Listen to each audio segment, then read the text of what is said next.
All right, everybody. Thanks for tuning into the live stream tonight. I'm Ivan, and or Raul. That's my first name. And you're watching Come Together. This is my weekly live stream that I do from my home. And tonight I decided I'm going to read the Bill of Rights live on the air. And I think it's so important that people in this country know their rights. Um, because I don't think a lot of us do. I've never read the Bill of Rights. I've heard people talk about what my rights are and everything like that, but I've never actually read it. So that's what I wanted to do tonight so that you are well informed and that you can make your decisions on how you proceed in life based on knowing your rights. Because I think it's very important. Uh, so very important to know your rights. Because if you don't know your rights, somebody might try to say that you don't have those rights. But if you know your rights, you're good. So I'm going to go ahead and share my screen. I've got, I'm getting the Cornell Law School. This is from Cornell Law School. They are,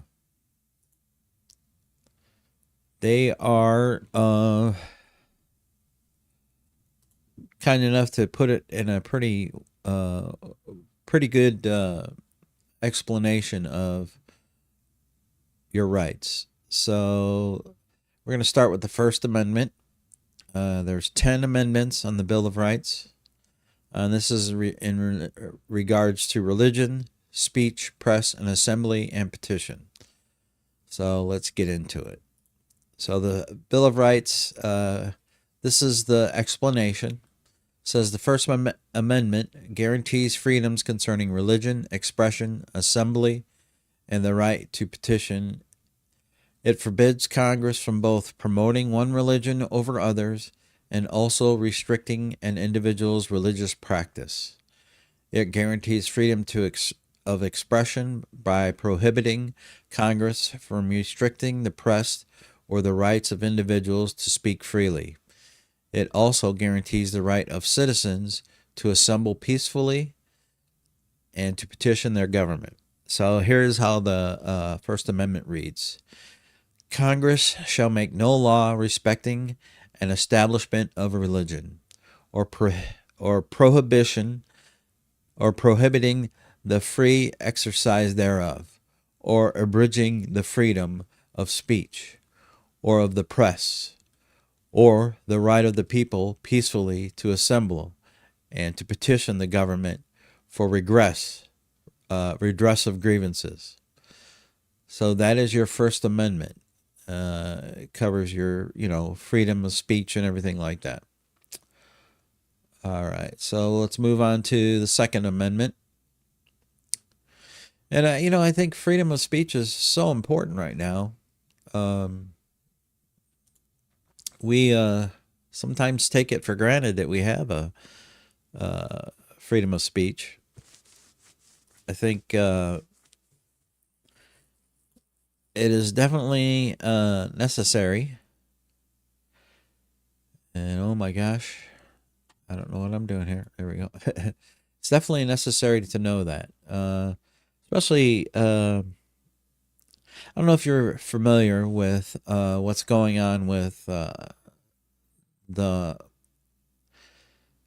Defense Department and the Pentagon and what Pete Hegseth would like to do.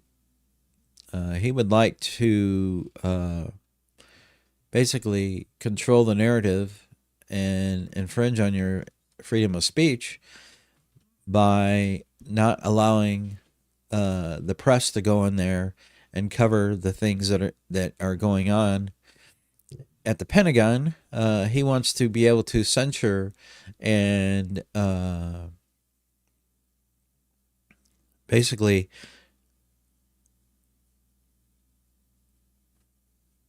how do I want to say this? He wants to make sure that the narrative that he wants you to hear is coming out of the Pentagon and not the reality of what's going on at the Pentagon.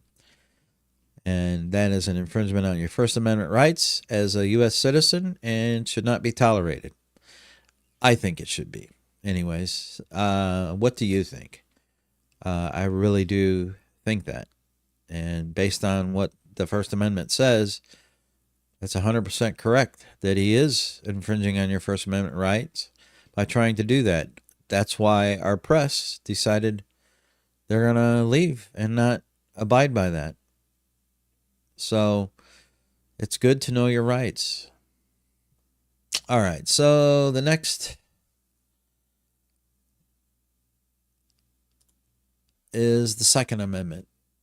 Go back to the screen. Second Amendment has to do with right to bear arms. And it says in the 2008 case, District of Columbia versus Heller, the Supreme Court held that the Second Amendment protects an individual right to possess a firearm unconnected with service in a militia and to use the arm for traditionally lawful purposes, such as self-defense within the home. So here's how the Second Amendment reads, and you heard how the Supreme Court decided. It says, Amendment 2, a well-regulated militia being necessary to the security of a free state, the right of the people to keep and bear arms shall not be infringed. So, what is a well-regulated militia? That is the question there. Is it you keeping the firearm in your home and protecting yourself with that firearm? Or is it the National Guard? Each state has a National Guard unit. It's for the protection of the citizens of that state. That would be considered, in my eyes, a well-regulated militia. But you should be able to bear arms in order to be a part of that militia, right? And they do have arms for those people who are in the National Guard. And each citizen has the right to bear arms. So, God, how I think it's perfectly fine for an individual to have a firearm as long as they use it peacefully and legally or for self-defense. I don't think that means that you should be able to conceal it and carry it in public because I think it's dangerous. But that doesn't mean you don't have the right to do it, I guess. But there are people out there that seem to like to brandish their weapons and show that they have one. I guess it makes them feel safe. I don't know. But us citizens that don't wear weapons around look at that, and I don't think we get a sense of being safe. At least I don't. Because I had an experience where a guy, rightfully carrying a concealed arm, was drunk. I was getting some ice cream with my wife from Culver's, and he was drunk, rammed into the back of my car, and I got out to ask him, basically, threw my hands in the air, like, what the hell? What are you doing? He ran into the back of my car. We were getting ready to pull out, and then he jammed right into the back of my car. So I got out, and maybe he was intimidated by my size at the time. So that's why he pulled his firearm. He was afraid that I was going to harm him somehow because he hit my car. And basically, he went to jail that night. He got arrested. We got his license plate number. He went to jail, and the attorney, the prosecuting attorney, called me for the state, I guess, and asked me what did I want? What did I want to happen to this guy? I said, well, I don't think, because he didn't use his weapon responsibly and used it unsafely. He was drunk. I don't want him to ever I don't want him to ever own a gun again. I'm sorry, but that's the way I feel. I mean, because he could have taken my life that night. And my wife was totally afraid that that was going to happen because she saw the guy pull the gun on me. She was with me. And I basically told the guy, you're going to risk going to life, going to jail for the rest of your life because you ran into the back of my car. Really? I didn't realize he was drunk at the time. I thought he was just an angry individual or something. I don't know. But I think the right to bear arms is good. Um, should be able to hunt and use that that weapon responsibly. But if you're not going to do it responsibly, then I think that you haven't uh, held up your part of the Second Amendment and your rights as a citizen to bear arms should be revoked. That's my opinion. And I stand by it. All right, so let's move on to the third.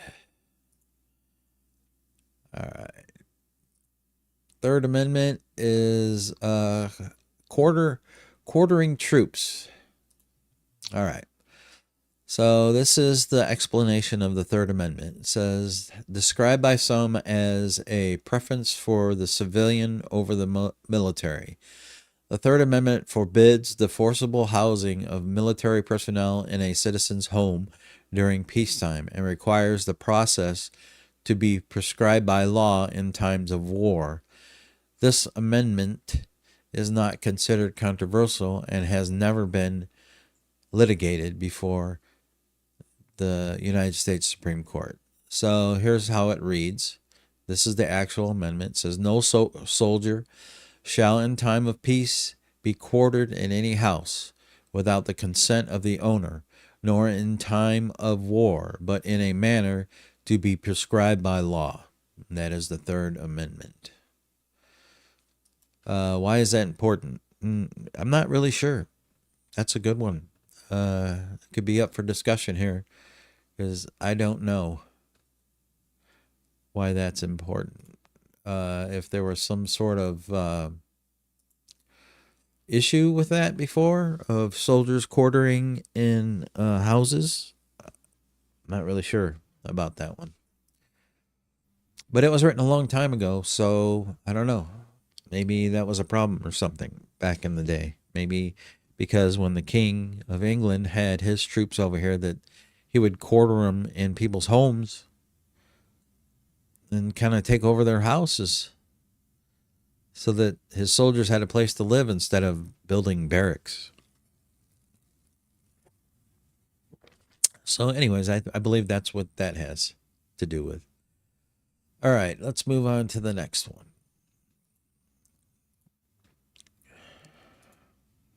So now we're on the Fourth Amendment. And this is unreasonable search and seizures. The Fourth Amendment originally enforced the notion that each man's home is his castle, secure from unreasonable search and seizures of property by the government. It protects against arbitrary arrests and is the basis of the law regarding search warrants, stop and frisk, safety inspections, wiretaps, and other forms of surveillance, as well as being central to many other criminal law topics and to privacy law. So here's how the Fourth Amendment reads. The right of the people to be secure in their persons, houses, papers, and effects against unreasonable searches and seizures shall not be violated, and no warrant shall issue, but upon probable cause, supported by oath of or affirmation, meaning that somebody has to swear that there is probable cause, and particularly describing the place to be searched. So it has to actually tell you what it's going to search, and the persons or things to be seized. So the search warrant allows you to go in and legally search and seize a person. Very important to know these laws, because you don't know that, then a police officer can come in and search your home and take you to jail when they didn't have a warrant and you didn't know. And guess what? You're in the dark, so they could do what they want, right? So that's what I say. It's very important to know your rights as a citizen. All right. Next one is the Fifth Amendment. Grand jury, double jeopardy, self-incrimination, due process. So its explanation is the Fifth Amendment creates a number of rights relevant to both criminal and civil legal proceedings in criminal cases. The Fifth Amendment guarantees the right to a grand jury, forbids double jeopardy, and protects against double jeopardy is being tried for the same crime twice. And protects against self-incrimination, meaning you have the right to remain silent so that you don't say something that might incriminate you, make you guilty. It also requires that due process of law be a part of any proceeding that denies a citizen life, liberty, and property, and requires the government to compensate citizens when it takes private property for public use. So that means if you have your home and they want to build a road, they have to give you compensation for that. So here's how it reads. The Amendment 5. No person shall be held to answer for a capital or otherwise infamous crime unless on a presentment or indictment of a grand jury, except in cases arising in the land or naval forces or in the militia, when in actual service in time of war or public danger. Nor shall any person be subject for the same offense to be twice put in jeopardy of life or limb, nor shall be compelled in any criminal case to be a witness against himself, nor be deprived of life, liberty, or property without due process of law, nor shall private property be taken for public use without just compensation. So that is the Fifth Amendment, and it's good to know that.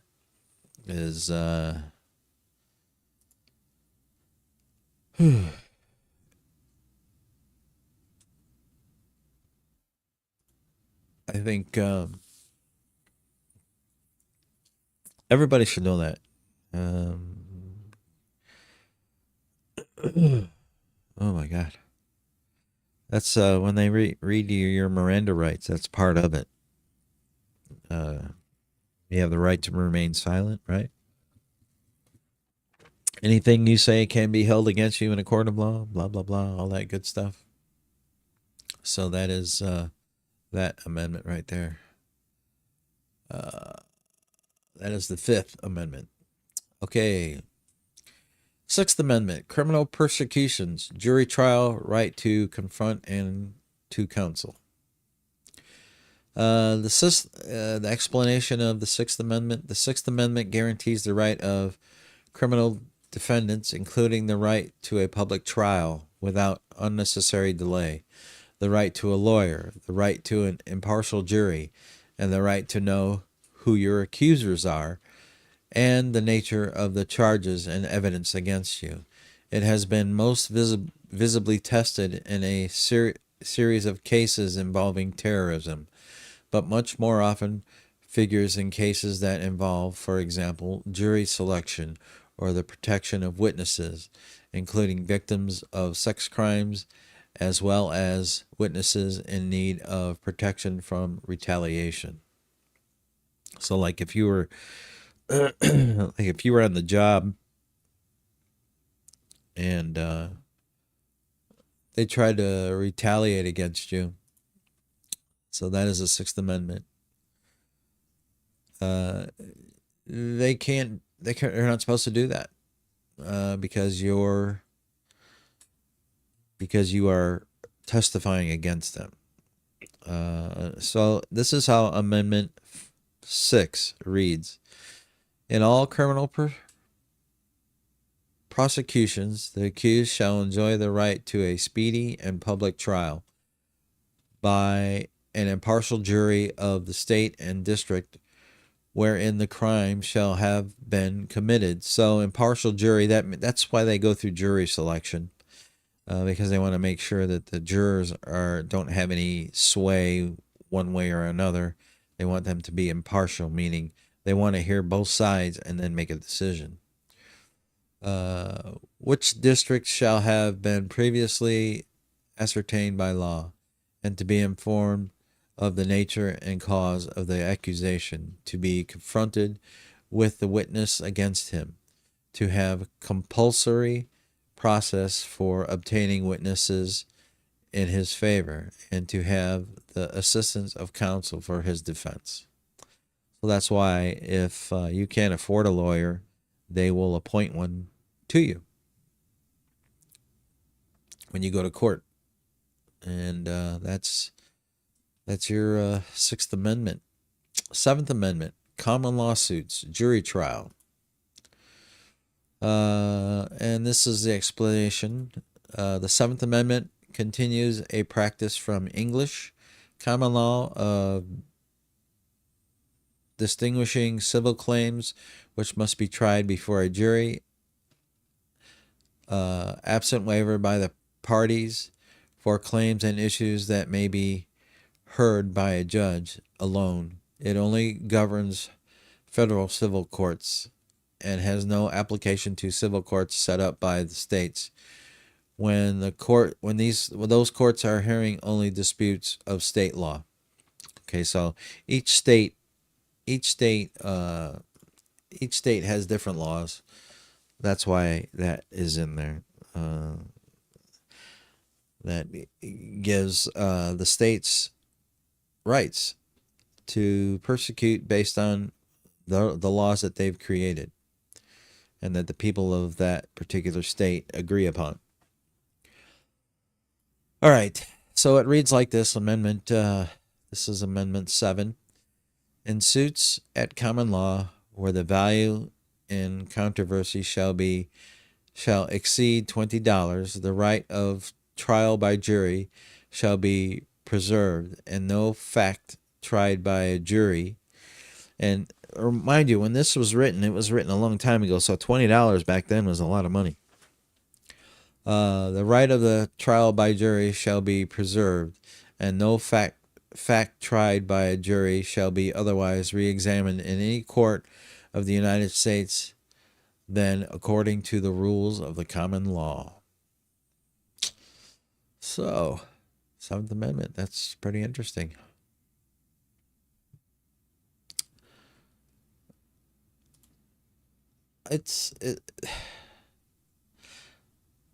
To me, a lot of these laws kind of overlap, which is kind of cool. I guess there was a lot of corruption when the king was a king and people were being persecuted unjustly and didn't have the right to know their accuser. They were just accused and they did whatever they wanted with them. So you had no defense. And this gives you some sort of defense, which I think is really cool. So the Eighth Amendment, let's move on to the Eighth. The Eighth Amendment is explained. This is by the Cornell Law School. Most often mentioned in the context of the death penalty. The Eighth Amendment prohibits cruel and unusual punishments, but also mentions excessive fines and bail. The excessive fines clause surfaces among other places in cases of civil and criminal forfeiture, for example, when property is seized during a drug raid. All right, so this is the Eighth Amendment. It says excessive bail shall not be required, nor excessive fines imposed, nor cruel and unusual punishments inflicted. So you can't torture people, basically. uh, and your fines have to be just. It can't be unreasonable. So, like, if a judge decides that you need to be fined, he can't give you a fine that's unreasonable, and that's what that that right says. Which is, I'm glad it's there. So the Ninth Amendment uh is explained like this. There's 10, so we're on number 9. The Ninth Amendment. The Ninth Amendment was James Madison's attempt to ensure that the Bill of Rights was not seen as granting the people of the United States only the specific rights it addressed. In recent years, some have interpreted it as affirming that existence of such unenumerated rights outside those expressly protected by the Bill of Rights. Uh, Man, let's see. What else does it say? Not really sure. Let me go back to that screen share. So it reads like this. This is the Ninth Amendment. The enumeration in the Constitution of certain rights shall not be construed or to deny or disparage others retained by the people. So I guess that means that I don't know what that means. Means I guess you could amend them, I guess. The Bill of Rights. If I'm reading it right.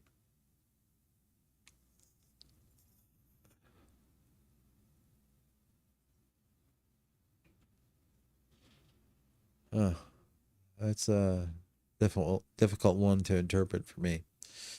Anyways. All right, so let's move on to number 10. Rights reserved to states or people. The 10th Amendment.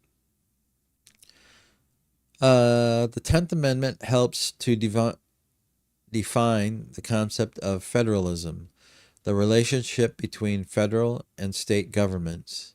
As federal activity has increased, so too has the problem of reconciling state and national interests as they apply to the federal powers to tax, to police, and to regulations such as wage and hour laws, disclosure of personal information and record keeping systems, and laws related to strip mining. So it reads like this: the 10th Amendment. The powers not delegated to the United States by the Constitution nor prohibited by it to the states are reserved to the states, respectively, or to the people. So basically, it's just saying that if there's other laws that need to be created in order for uh, the state to function, the states have the right to do that, and the federal government uh, shouldn't infringe on that right, that's another cool one. So your states have a lot to do with how you're governed. So that's why it's important to know your elected officials and what they represent, because states have a lot of power. That's why they have they're set up just like the federal government. They have what they call representatives that go to the state legislature and make the laws that you have to follow in each of your states. So that's basically saying that the states have rights too, meaning that they can create laws and pass laws to govern their people of each state. And the federal government can supersede some of those laws if they choose to, but it's not really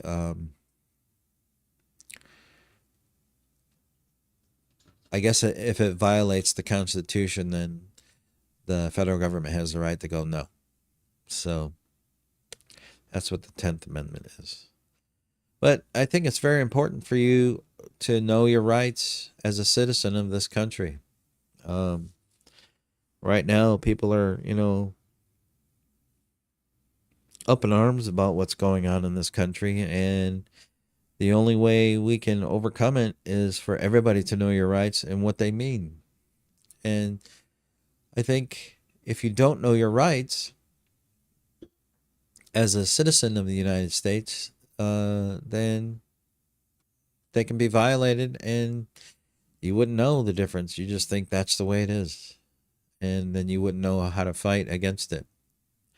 But I think if we educate ourselves to how our government works, then I think we'll be all right as a people as long as we follow the laws. A lot of laws are being broken right now, and it's just sad. But we as people, we as the working class people of the United States of America, and I speak to the working class because we have the power, really, to make our government stronger. And if we don't exercise our rights to vote, exercise our rights to assemble and peacefully protest. And do I mean peacefully protest? Does that mean that if uh, the opposition to whatever you're protesting comes out and tries to antagonize you, that you don't have the right to defend yourself? No, you have the right to defend yourself. And as a matter of fact, I believe law enforcement has the obligation to protect you because it is a right of yours to peacefully protest against that. Um, they also people have freedom of speech. They are allowed to say whatever they want, but I think, and the reason I'm talking about this is because over the weekend in the No Kings protests, there was a little bit of violence going on, and it was against people that were coming out in opposition to the protest. Uh, and like I said before, if you don't agree with what the people are protesting, they have the right to say, what they're saying. And yes, you have the right to say what you're saying, but when you go there to be confrontational and cause chaos and conflict, then you are in the wrong. And you need to be dealt with, which is what happened to a lot of these people who were in opposition. They ended up getting arrested and taken away by police officers who were doing their job to stand up for your right to peacefully protest. So, as far as that is concerned, you have to really think about what you're doing. Uh,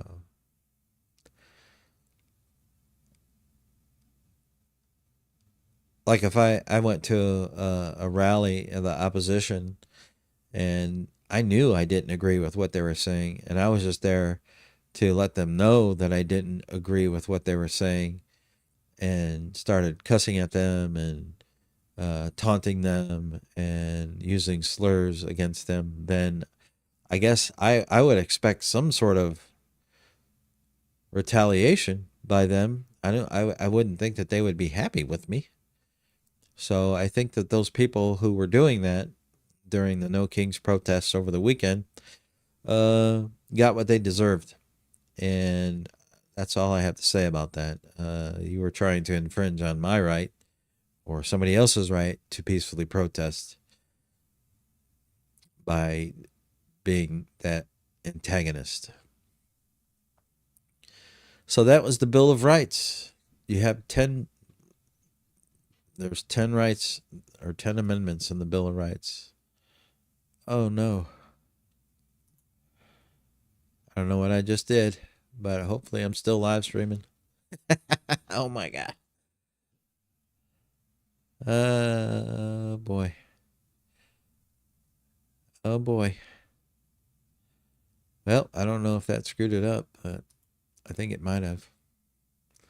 But I'm still live streaming. Hopefully it's just one continuous live stream. I have to put it all together and make it one continuous one.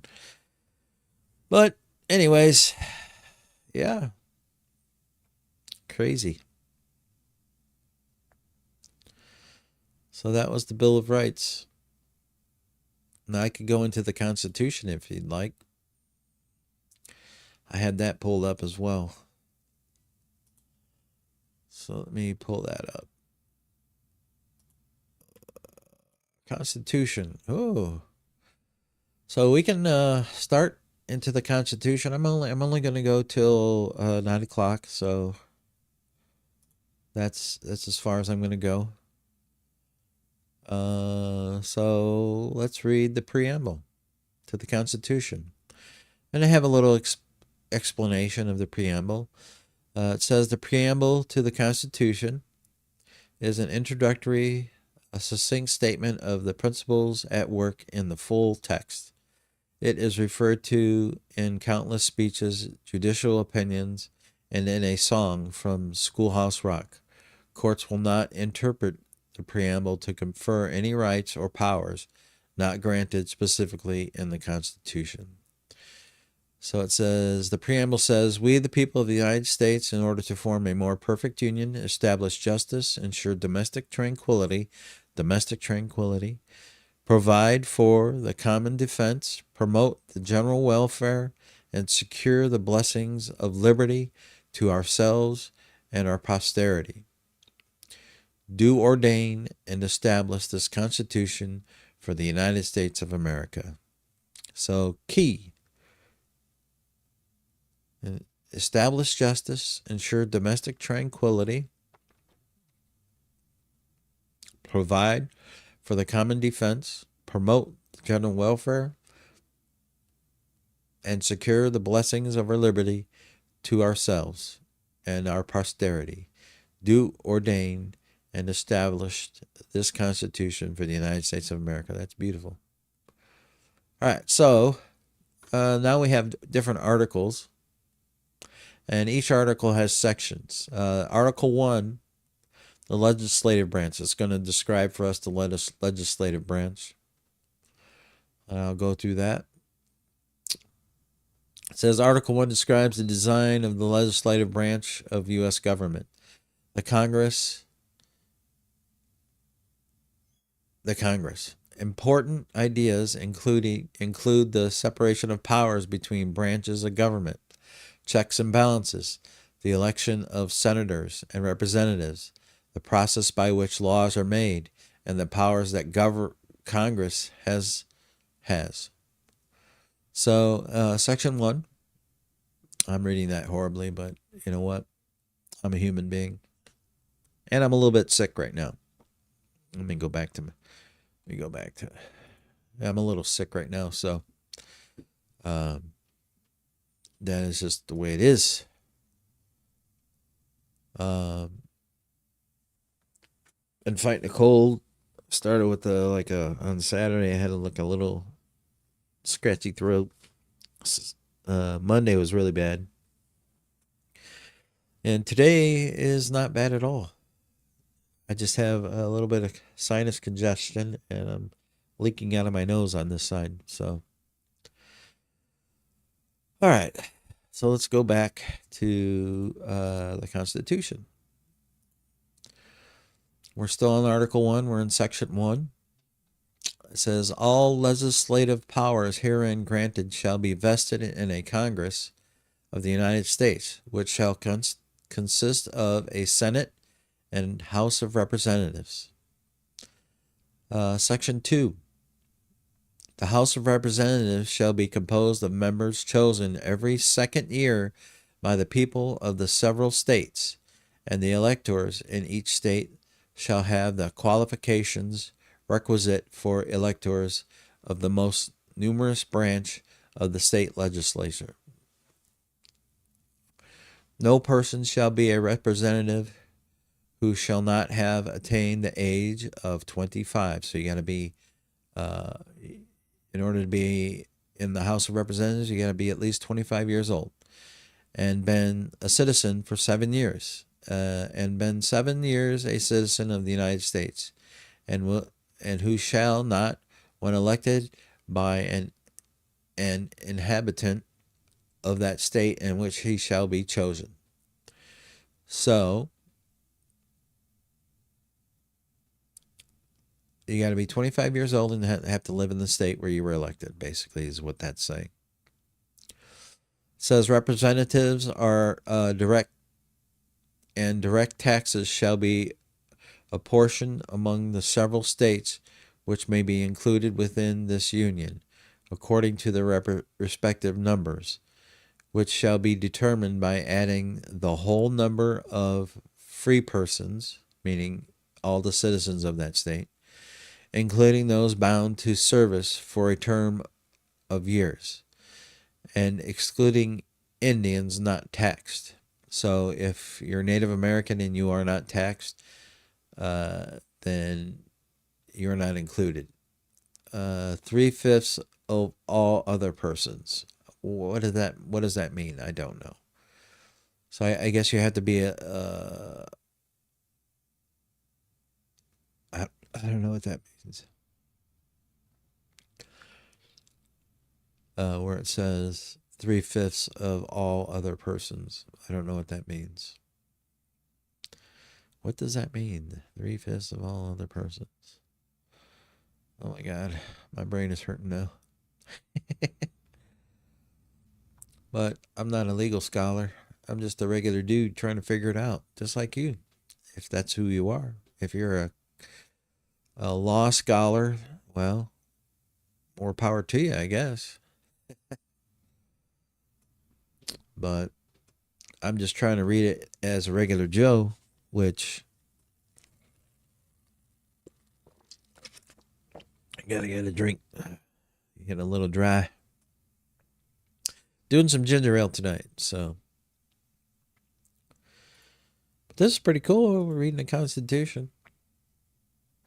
It says the actual enumeration shall be made within 3 years after the first meeting of the Congress of the United States, and within every subsequent term of 10 years, in such manner as they. Oh. I see what they're saying. So they figure out how many people. I see what it's saying. 3/5 of all other people. So the whole number of everybody in the state, and it's based on 3/5 of all other persons, meaning people who reside in that state, I guess. I don't know. That's weird the way it's.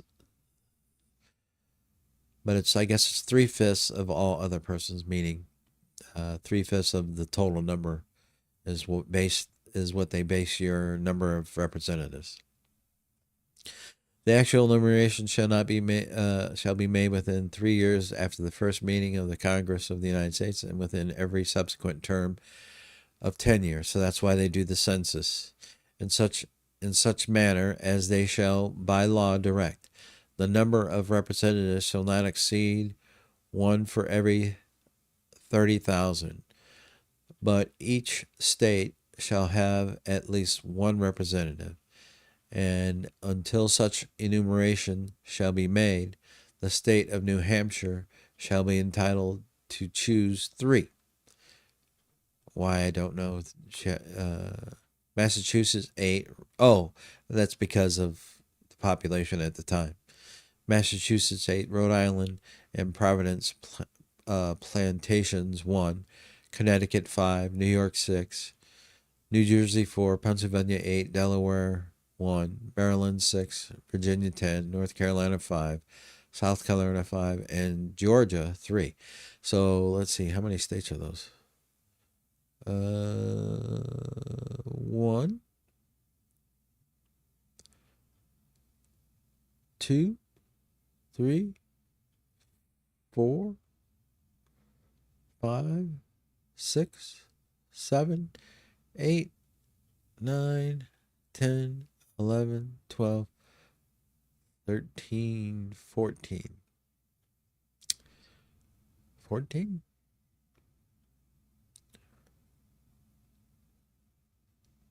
Oh, no, it's 13. Yeah, 13 states. So that's the first 13 colonies, the first 13 states in the United States. That was a number that they come up with for them to have representation at the time. says when vacancies happen in the representation from any state, the executive authority thereof, so your state, your state's probably governor or your legislative branch in your state shall issue writs of election to fill such vacancies. So they have to, another person has to be elected right away to fill those vacancies, which we just had one of, I forget what state it was, and she hasn't been sworn in yet, but she just got elected, and she's just waiting to get sworn in to the House of Representatives. But because they're out of they're out of session right now, she hasn't been sworn in, and people are making a big stink about it. But hopefully that happens soon, so that that state can have their representatives there like they should. And there's a lot to read here. So I'm only on section 3 of 10. And this is article, I believe, this is section 3 of article 1. Yeah. So I'm on section 3 of article 1.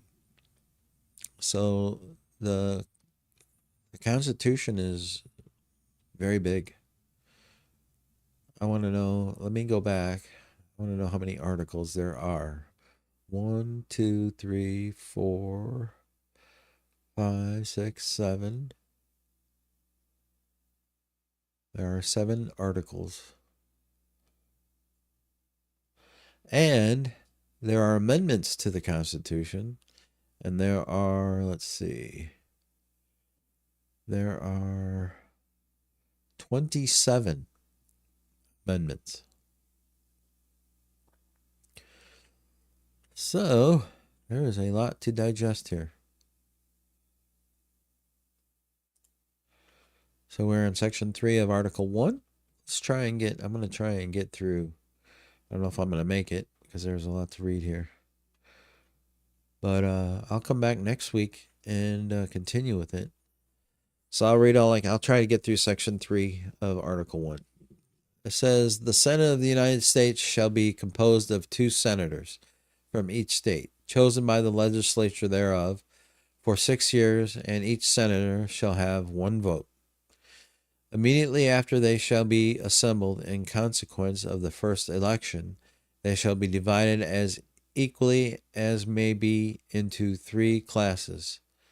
3 seats of the senators of the first class shall be vacated at the expiration of the second year. So that means, and I don't know how they do it today as far as like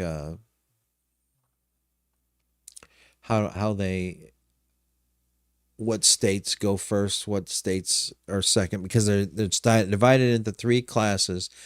So like a class is like, okay, at this time they're up for election after 2 years, the first class.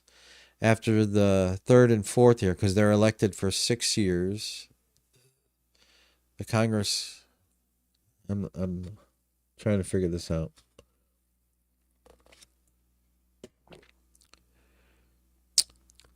So after the first election, they're going to be divided into 3 classes. First class, which it would be like every 6 years, it goes back to the first class.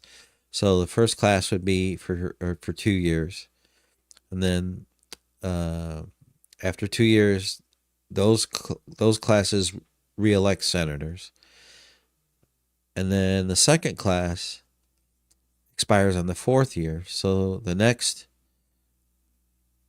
Oh, I see. So you're elected as a senator for 6 years, right?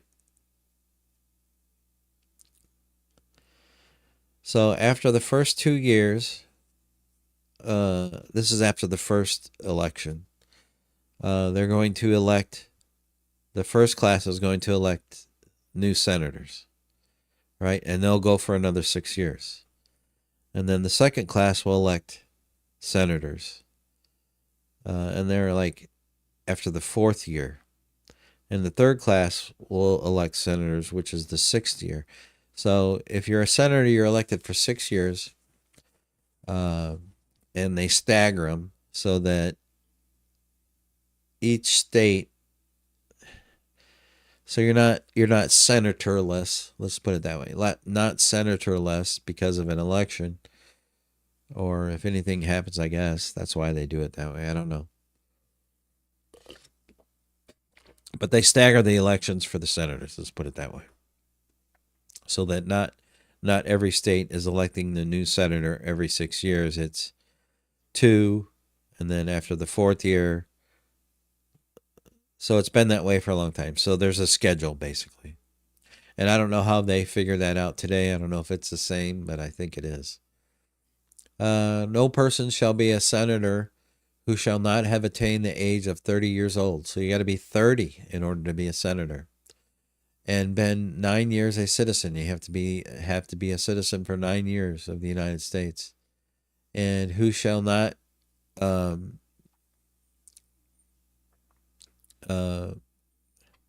let's see. It says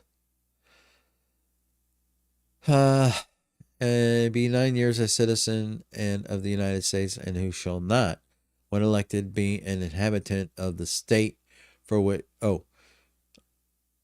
and who shall not, when elected by an inhabitant of the state of which he shall be chosen. So that means you're elected by people in your state. The Vice President of the United States shall be President of the Senate, but shall have no vote unless they be equally divided. So if all of the senators vote and it's split down the middle, the vice president has the final say. He votes whatever way he wants, for or against whatever law is being put in place. The Senate shall choose their other officers and also a president pro tempore in the absence of the vice president, or when he shall exercise the office of the president of the United States. So that means if he gets, like, if a president dies in office and he becomes the president, then president pro temp, or somebody who is chosen to be the leader of the Senate until a new vice president is chosen, or the pro temp becomes like the vice president, I guess you'd say. The Senate shall choose their officers and also president. Okay. The Senate shall have the sole power to try all impeachments.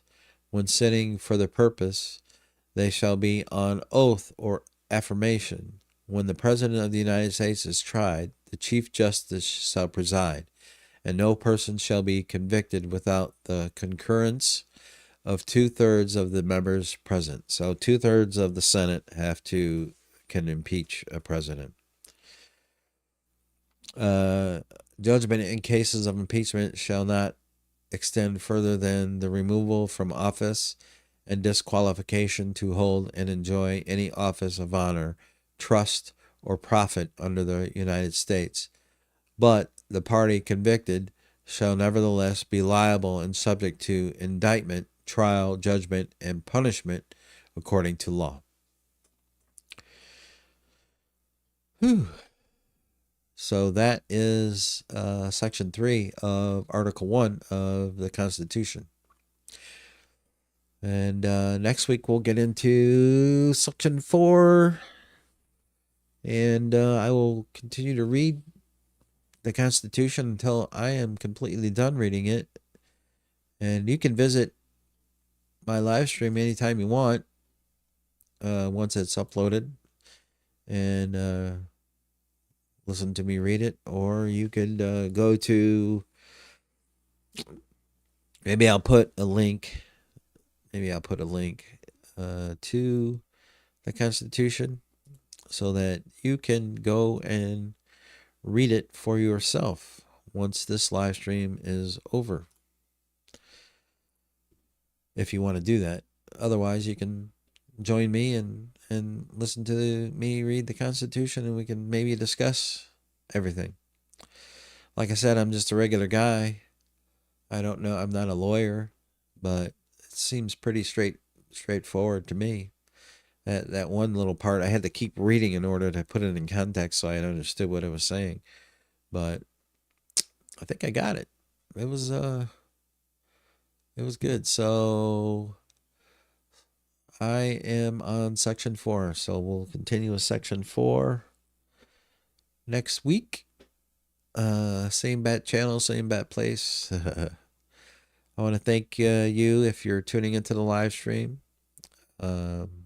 And thank you for your time and sitting with me and going through the Constitution, because it's very important that you know your rights and you know what the Constitution says. The Bill of Rights is your rights as a citizen. The Constitution is basically telling us how the government and laws for governing are put in place. And so far, that's what I've read. It's how the laws are, how our government makes laws and rules and works for us as citizens. Basically, it goes over the structure and how it functions, and that's pretty cool. I'm 57, and I'm just now reading the Constitution for myself. Probably should have done that when I was 17. They should have had a class that went over it when I was 17. They had a class called Government Econ, which just skimmed over everything, didn't go into detail about any of this. But I imagine they said, you need to read the Constitution, find out what your rights are. And, as a kid, you're thinking, I don't want to do that. I don't really, I don't know. I am not interested. But when things start to affect you and the consequences of you not knowing the law, and people can tell you what they want, and either you believe them or you don't. And I think a lot of people have believed some people that are leaders right now because they haven't read the Constitution or the Bill of Rights, and are being basically led like lambs to the slaughter, basically. But anyways, that's it for me tonight. I thank you for watching the live stream. And I know this is kind of like boring and tedious and stuff, but I think it's important. And I'll put it out here because I think you, as a citizen of the United States, need to know all of your rights and how our government functions. So that's it for me. Everybody have a great night. Have a great week. And I will see you next Wednesday at 8 p.m. All right. Good night.